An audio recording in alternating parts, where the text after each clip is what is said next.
It is, I can't remember what time it is. It's morning though. Like, not morning like you're gonna wake up morning, but morning like you should have been in bed a couple of hours ago. So, I want to do a quick vlog. As you can see, I'm in the bathroom and my hair is not, my hair doesn't like heat.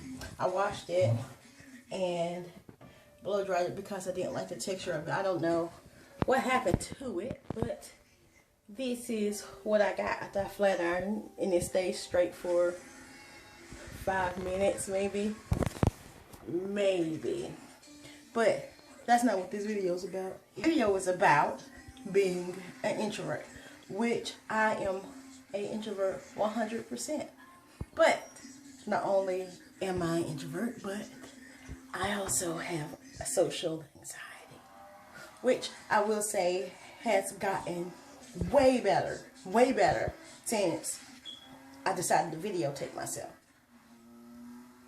and put makeup on. I don't know if, like, for me, which I don't necessarily believe I need it, but for me, makeup is like that face I put on to be someone who is not like that, like I was. The way I am now, I really wish I would have grown up that way, but oh well. But anyway, some things you should know about introverts.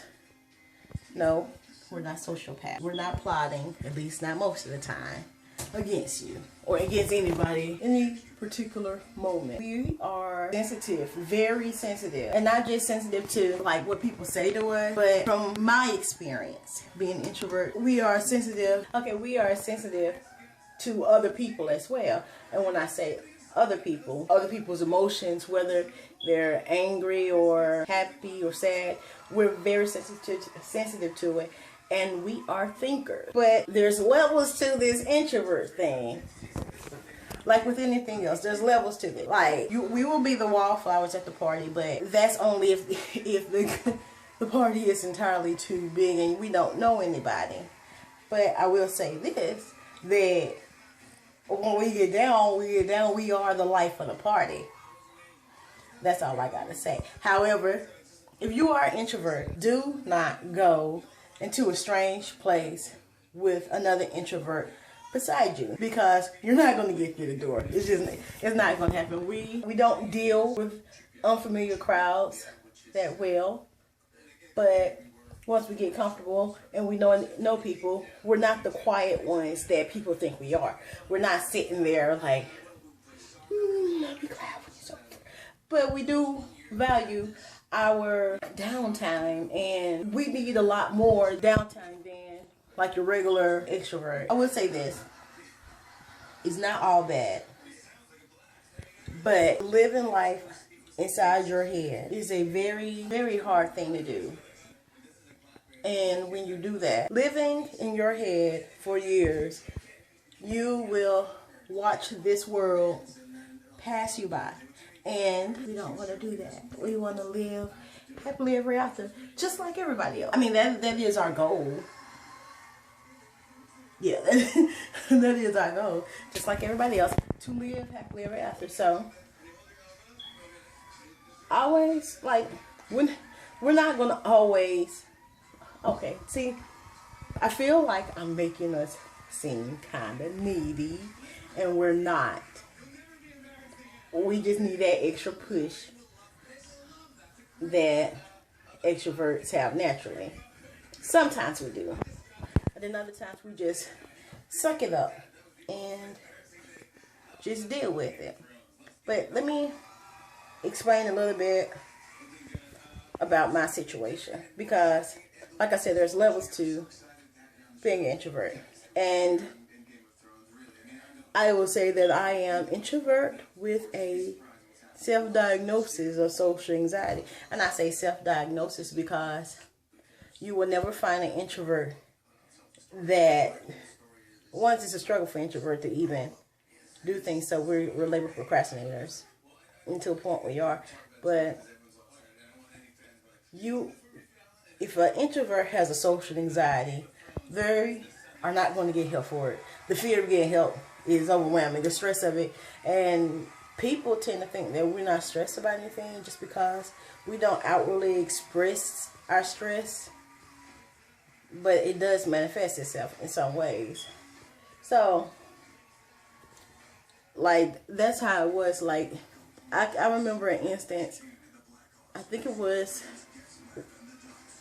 my third child's first birthday, and we had it at the Chuck E. Cheese because all my children are winter babies, so we had it at the Chuck E. Cheese. What else you gonna do in the winter, right?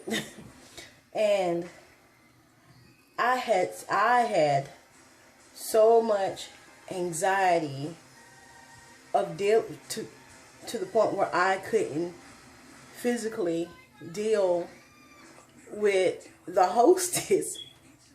Like, seriously, I had to get my cousin, who has no problem with it at all, talking with anybody at all, and to deal with it. Just like I have used her many times to make phone calls for me. And it may have come across as me being lazy until I really had to confess up. Like, I get anxious over hearing, like, I don't know. I get over here mostly. Oh God. Mostly, I get anxious over hearing the word no. No is a very anxious word for me. Even if I get a compliment in something, it's very. Let me put a cap on my head because this is distracting. So, even where was I? Yeah, hearing no is a very anxious situation for me.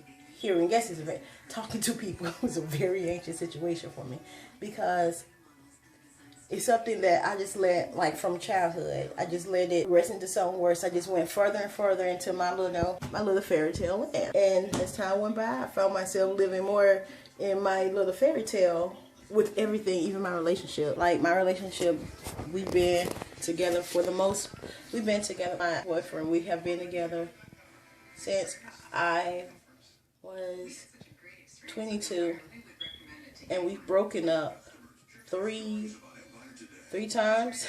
No, wait. Yeah, wait. Yeah, 3 times we have broken up. And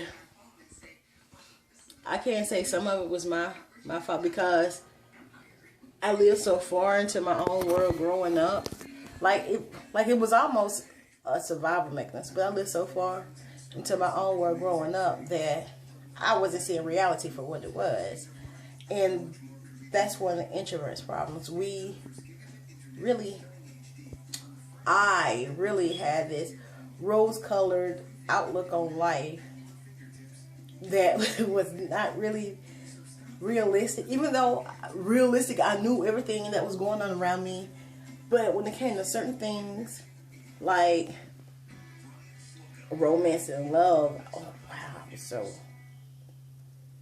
I was stupid. And I still hold on to some of that stuff, but I think part of that's just my character. But I have run on a long tangent when all I want to say is be a friend to an introvert. So with that, thank you for watching my video as usual. If you like this video or any of my other videos, please comment down below, subscribe down below, and share and like down below. So with that, I'll catch you in another vlog. I'll catch you in another vlog. So other than that, peace.